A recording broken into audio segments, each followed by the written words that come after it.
Você quer economizar até 35% na conta de luz do seu negócio? Sim, você empresário de qualquer lugar do Brasil que tenha um consumo de energia elétrica acima de R$ 10.000 pode diminuir bastante seus gastos. O caminho é o Mercado Livre de Energia e quem vai te guiar é a Genial Energy. A Genial Energy é o braço de energia do Grupo Genial Investimentos, que você já conhece. Com a gente, você não poupa apenas o seu dinheiro, mas também o planeta. Ela atua no Mercado Livre de Energia, que é onde se comercializa livremente fornecedor, preço, quantidade de energia contratada, período de suprimento, pagamento, tudo que é relativo às suas despesas com energia. Eu vou te explicar como você pode economizar com a gente. Envie a sua conta de luz e receba um estudo detalhado de economia para a sua empresa. Contrate a energia da Genial e a nossa equipe fará toda a sua migração com segurança. A partir daí, é gerenciar a sua economia mensal com todo o auxílio da nossa equipe. É simples, não é? Aponte o seu celular para este QR Code para saber mais detalhes ou para já começar a economizar.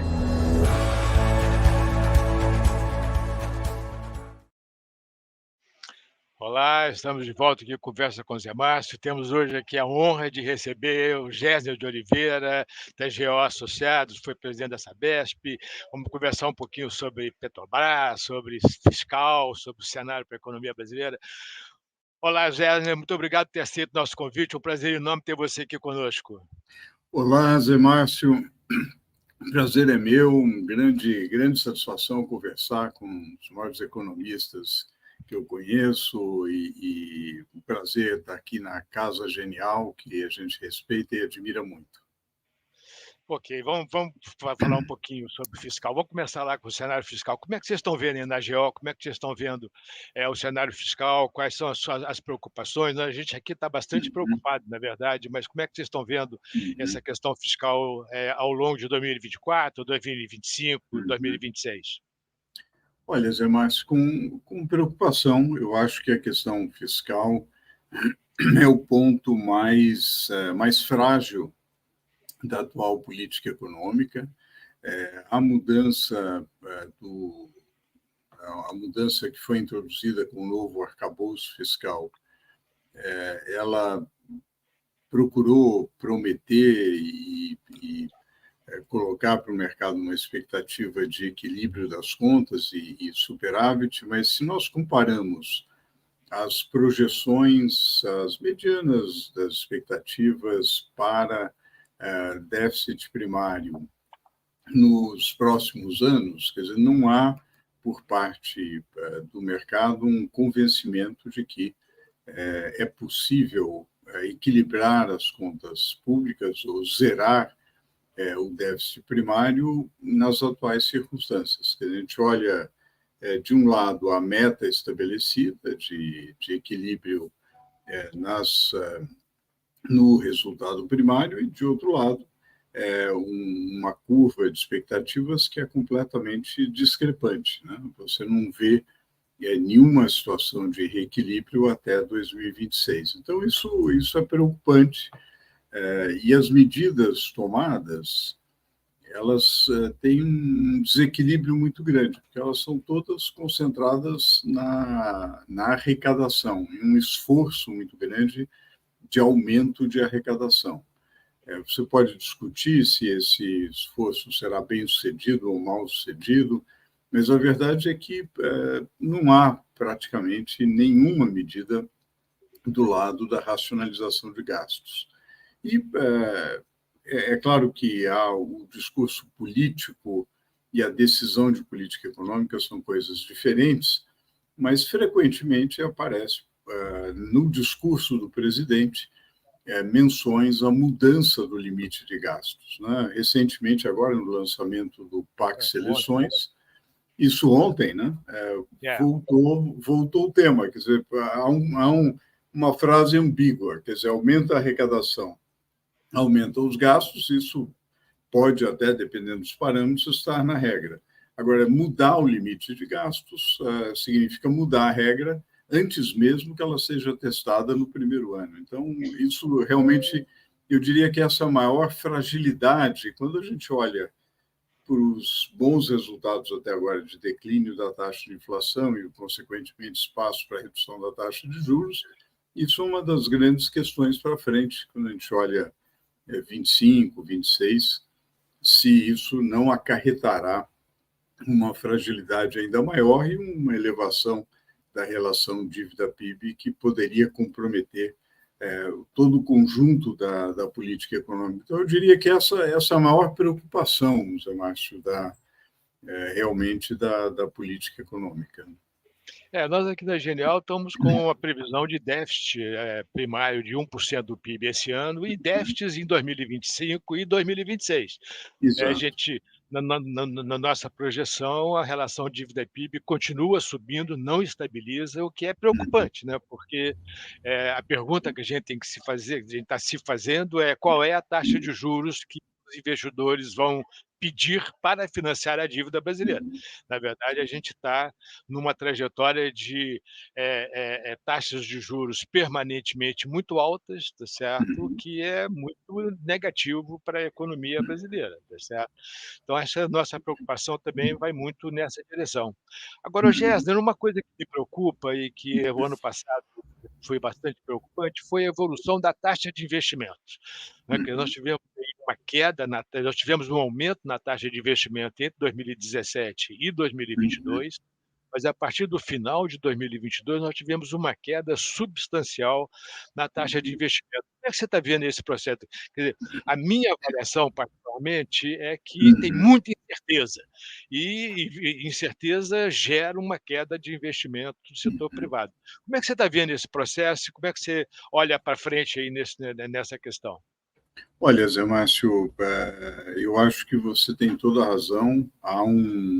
Quando a gente olha os componentes das contas nacionais e os componentes da demanda agregada, né, olhando os resultados do IBGE aí para 2023, o que realmente preocupou foi o declínio na formação bruta de capital fixo, né, um declínio da ordem de 3%.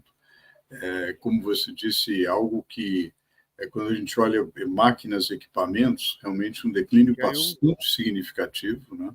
Quase 10%, né, no ano. É uma coisa realmente, a impressão que dá é que muitas empresas pararam e falaram assim, olha, vamos aguardar, não dá para aumentar a capacidade produtiva nessas circunstâncias, né?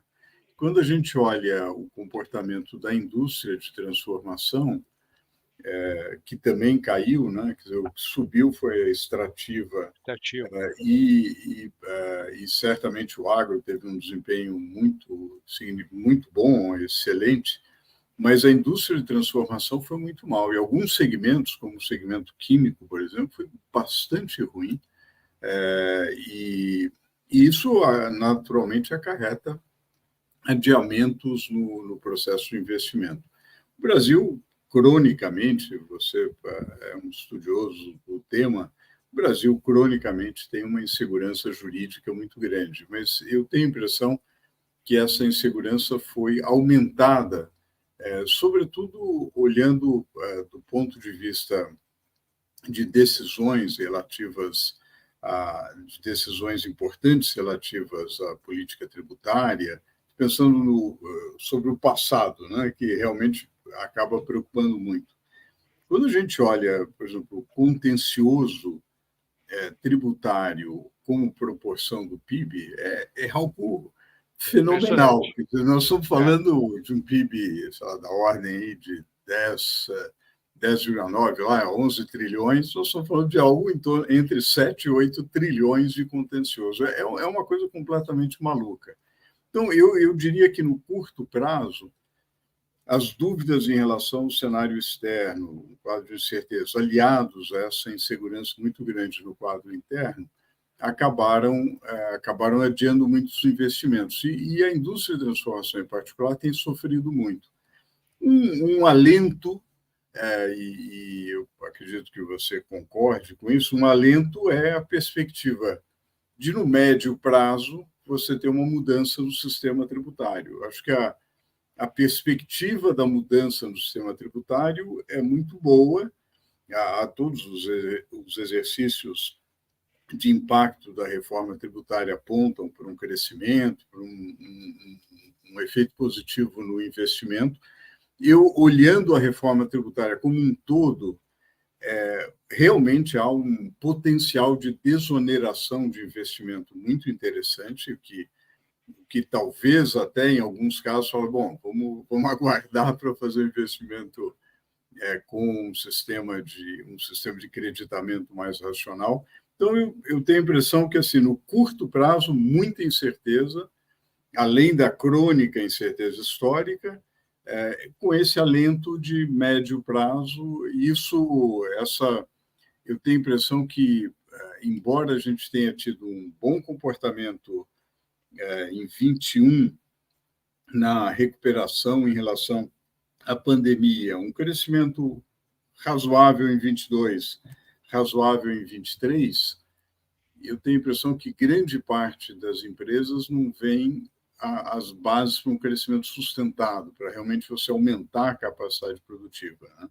Então, eu acho que é isso que acaba gerando essa formação bruta de capital fixo bastante preocupante. Agora, por outro lado, você vê em alguns segmentos, né, você mencionou a Sabesp, segmentos como saneamento, onde o investimento cresceu, né? Você vê em telecomunicações o investimento no 5G acontecendo, né? Então, isso é positivo. Você vê os estados se movimentando muito com parcerias público-privadas, fazendo projetos importantes na área de rodovias, na área de ferrovias. Então, há um movimento interessante, os dados da BDIB mostram um movimento interessante de aumento do investimento privado em infraestrutura, o que é positivo, mas é muito pouco face a esse decréscimo muito acentuado aí na formação bruta de capital fixo. Na verdade, os exemplos que você deu mostram qual a importância dos marcos regulatórios, né? Quer dizer, Claro. saneamento, telecomunicações, como que ter um Uhum, marco regulatório adequado é importante para gerar investimento, né? Quer dizer, eu acho que esse é um ponto essencial. super importante. Como É. é que você vê essa nova política industrial? Quer dizer, você chegou a olhar com cuidado? Como é que você está vendo esse Eu negócio da nova olhei, indústria Brasil? olha, eu olhei para a nova política industrial, eu acho que, digamos, ainda está assim, num plano genérico, né? Eu acho que ainda faltam, digamos, metas mais claras a serem estabelecidas, digamos, alguns esclarecimentos em relação às formas de financiamento, porque não será, com certeza, o Estado que vai pôr a mão no bolso e financiar isso simplesmente pelas razões que nós apontamos antes. Não tem Não dinheiro, né? existe, não tem esse dinheiro, tá certo? Quer dizer, você vai contratar um tremendo endividamento e um problemaço. Agora, eu achei positivo a ênfase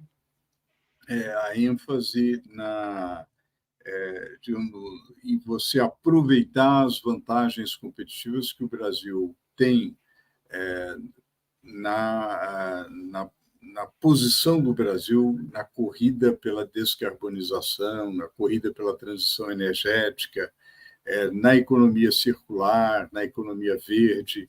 Eu tenho a impressão que isso foi um dos pilares da política industrial, foi muito enfatizado esse aspecto. Me parece algo bastante positivo. Eu acho muito interessante, né, Zé Márcio, o fato de que o Brasil nunca teve, desde os tempos de colônia, essa vantagem comparativa, né, em dois aspectos. Digamos, em você ter uma matriz elétrica e uma matriz energética muito limpa relativamente ao resto do mundo, e uma enorme biodiversidade que até, digamos, 30, 20 anos atrás, não tinha tanto valor quanto tem hoje.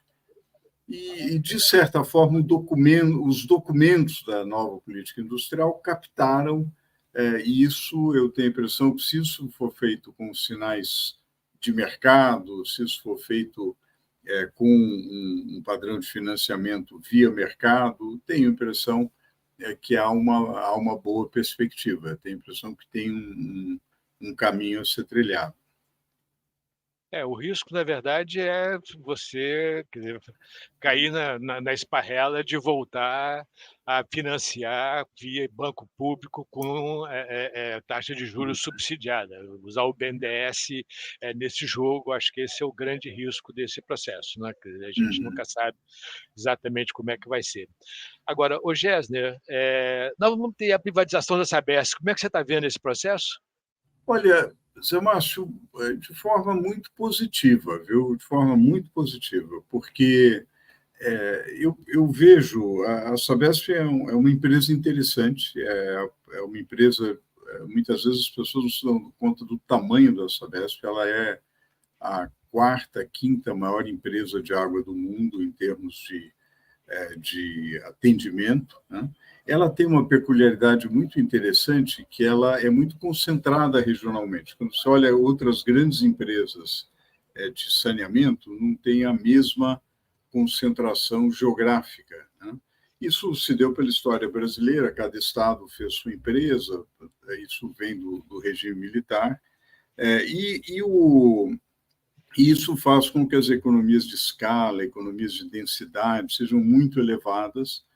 Ela começou nos anos 90 um processo de abertura e de entrada de capital privado, então abriu o capital, foi a segunda empresa a entrar no novo mercado, então o padrão de governança como estatal é o melhor das estatais brasileiras. A exemplo do que aconteceu com a Petrobras em termos de engenheiros especializados em óleo e gás, ela, na verdade, reuniu um quadro técnico de engenharia sanitária muito bom. Então, esse conjunto de circunstâncias fez com que ela avançasse. Mas a gente está num momento em que você precisa dar um salto de investimento, um salto muito grande. As pessoas falam, bom, vamos universalizar os serviços de água e esgoto. Para fazer isso, você precisa multiplicar no mínimo por 2 o investimento médio anual em água e esgoto. São investimentos que você não faz da noite para o dia, né? Você realmente, um sistema de tratamento de água, um sistema de tratamento de esgoto, demora tempo, então você, digamos, para universalizar, realmente tem que ser um salto. A lá Vietnã, a lá Singapura, a lá China, quer dizer, não é o jeito brasileiro de passos de cágado, tá certo? Certo. Tem que ser um salto. Para você dar esse salto, você não consegue fazer isso com as amarras de uma estatal. Então, por exemplo, a Sabesp é a empresa que mais investe no país. Porém, hoje ela já tem plataformas privadas que concorrem com ela. Então, ela é mais difícil reter talentos, então ela perde capital humano, ela não tem a mesma agilidade das empresas privadas para fazer parcerias e inovar e introduzir toda sorte de inovação, sobretudo com telemetria, etc., para poder aumentar a sua produtividade. Então, ela não consegue fazer esse salto de investimento e ela é ainda amarrada pela lei da licitação pública, pela dificuldade de ter um padrão de remuneração e bonificação como no setor privado, ela não consegue dar esse salto. Então, para dar esse salto, é fundamental você ter um sócio privado. Eu diria que o melhor modelo, e é um modelo que o governo do Estado de São Paulo concebeu, é um modelo Embraer, né, onde você pode manter uma parte estatal, porém, claramente com sócios privados capazes de fazer o salto de investimento, capazes de levar a Sabesp. Eu acho que ela tem um potencial para ser uma empresa global, de multiutilidades, inclusive com uma capacidade de responder a novas questões, por exemplo, da segurança hídrica ligada à mudança climática. Ela pode fazer isso. Ela é sócia da maior planta de água de reuso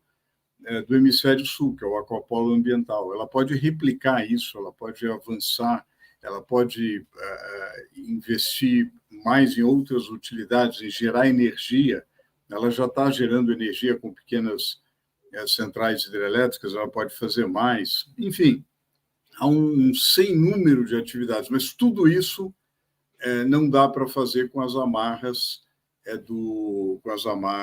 de uma empresa estatal, né? Daí a necessidade realmente. Esse projeto me parece que é um projeto bastante positivo e que tem grande chance aí de ir para frente.